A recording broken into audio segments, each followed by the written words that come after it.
여러분 안녕하십니까? 12월 16일 화요일 뉴스데이 시작합니다. 내란 특검이 6개월간의 수사 결과를 발표했습니다. 특검은 윤 전 대통령이 무력으로 정치적 반대 세력을 제거하고 권력을 독점 유지하기 위해 비상계엄을 선포했다고 결론 내렸습니다. 먼저 구승은 기자입니다. 12.3 비상계엄 내란 외환 의혹 수사특검팀을 이끈 조은석 특별검사가 처음이자 마지막으로 단상 위에 섰습니다.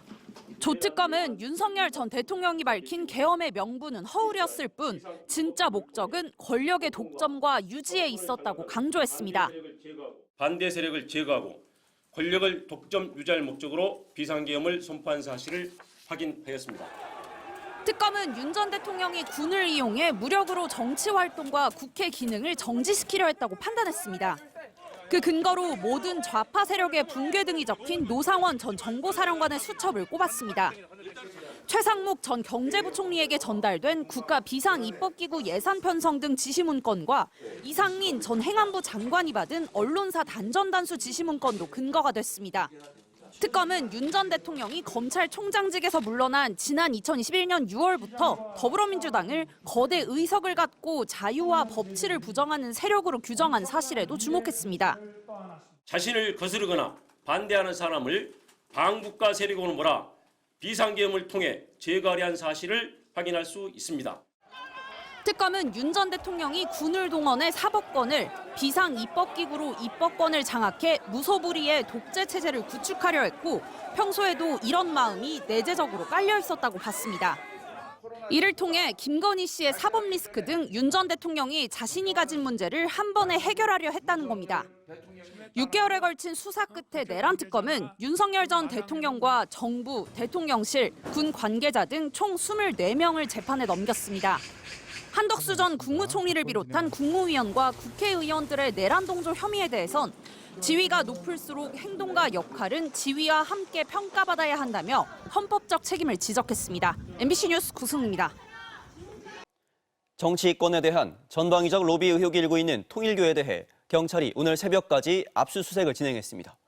한학자 통일교 총재는 뇌물 공여와 정치자금법 위반 혐의 피의자로 전환됐습니다. 박솔립 기자입니다. 압수수색은 동시다발, 전방위로 이뤄졌습니다. 경찰 특별전담수사팀은 오전 9시쯤부터 경기 가평 통일교 천정궁, 서울 용산구 통일교 서울본부, 한학자 통일교 총재와 윤영호 전 세계본부장이 수감돼 있는 서울구치소 등 10곳에 대해 압수수색을 벌였습니다. 한 총재도 피의자로 전환됐습니다. 영장에는 한 총재의 뇌물 공여와 정치자금법 위반 혐의가 적시됐습니다. 윤 전 본부장도 같은 혐의가 적용됐습니다. 두 사람이 공모해 정치권 인사들에게 돈을 줬다고 경찰은 판단한 겁니다. 경찰은 돈을 받았다고 지목된 전재수 전 해양수산부 장관, 임종성 전 더불어민주당 의원, 김규환 전 미래통합당 의원의 자택도 압수수색했습니다.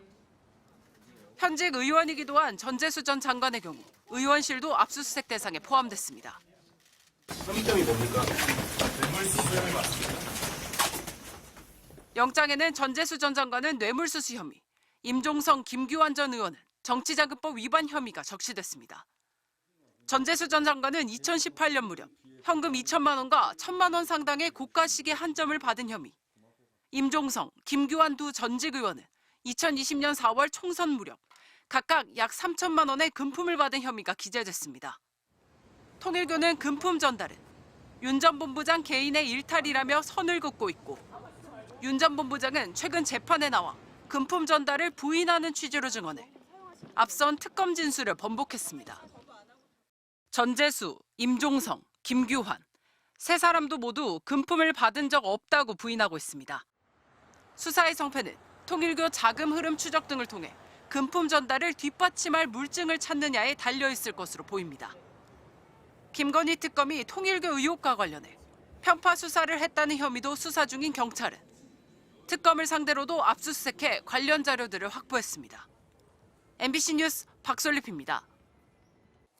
국민의힘이 비상계엄 사과를 거부한 김민수 최고위원을 국민소통위원장에, 친한계 공격에 앞장서는 장해찬 전 최고위원을 여의도 연구원 부원장에 임명했습니다.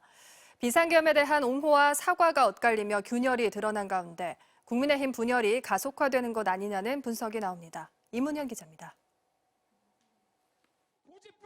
공개적으로 비상계엄에 찬성하고 윤석열 전 대통령 탄핵을 반대했던 국민의힘 김민수 최고위원. 12월 3일 윤석열의 계엄이 내란으로 기록될지 계몽으로 기록될지 여기 있는 우리가 정합시다. 김 최고위원이 국민의힘 국민소통특별위원회 위원장에 임명됐습니다. 일명 소통특위는 여론을 분석하고 유튜브와 소통하며 네트워크를 구축하는 등 대국민 소통을 담당하는 곳입니다. 이 자리에 당내 대표적 윤어게인 인사인 김민수 최고위원을 앉힌 겁니다. 국민의힘은 또 대표적 친윤 인사이자 친한계와 갈등을 빚고 있는 장예찬 전 최고위원을 당 싱크탱크인 여의도연구원 부원장에 임명했습니다. 이를 두고 당내에서는 우려의 목소리가 나왔습니다. 영남권 한 의원은 MBC와의 통화에서 마음이 떠난 지지층과 소통하는 자리에 김민수 최고위원을 임명했다며 적절한 인물인지 걱정된다고 전했습니다. 또 다른 영남권 초선 의원은 장예찬 전 최고위원 인사를 놓고 의원들 모두 걱정하며 이건 아니라 하지만 지도부가 권한을 갖고 있으니 마음대로 하는 거 아니겠느냐고 자조했습니다.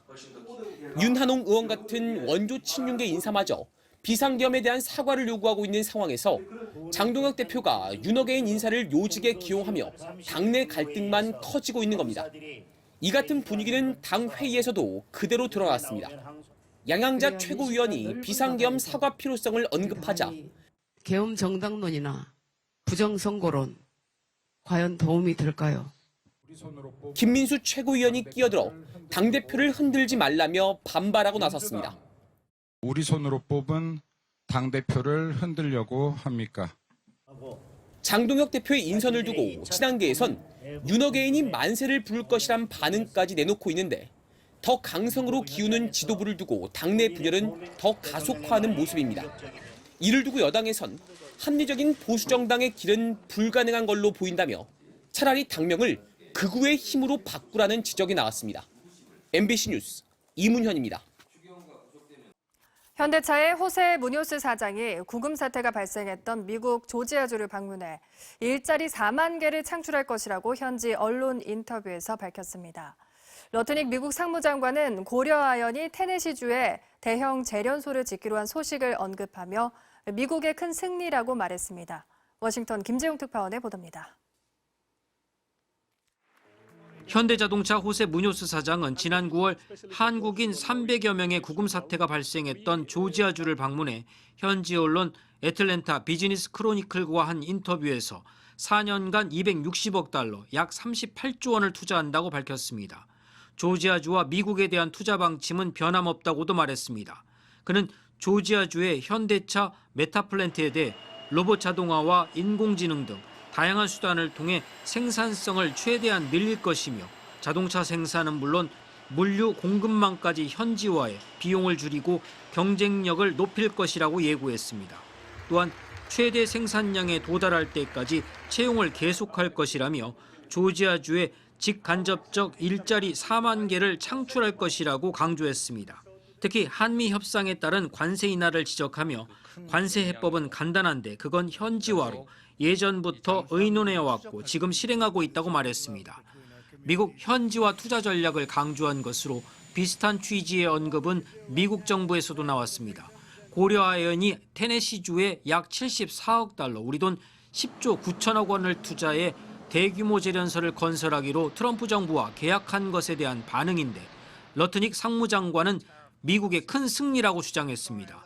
러트닉 장관은 SNS에 올린 성명에서 트럼프 대통령이 국가 안보를 강화하고 산업 기반을 재건하며 외국 공급망 의존을 끝내는 변혁적 핵심 광물 개혁을 체결했다며 이같이 밝혔습니다. 이어 연간 54만 톤의 필수 자재를 생산하는 최첨단 핵심 광물 재련소와 가공시설을 테네시에 건설하기 위한 대규모 투자를 고려 아연과 함께 발표했다고 전했습니다. 또한 해당 광물이 방어 시스템과 반도체, 인공지능, 퀀텀 컴퓨터 등 미래의 가장 중요한 기술을 작동시킨다며 미국은 고려아연의 확대된 글로벌 생산에 우선 접근권을 확보해 미국 안보와 제조업을 최우선에 둘 것이라고 말했습니다.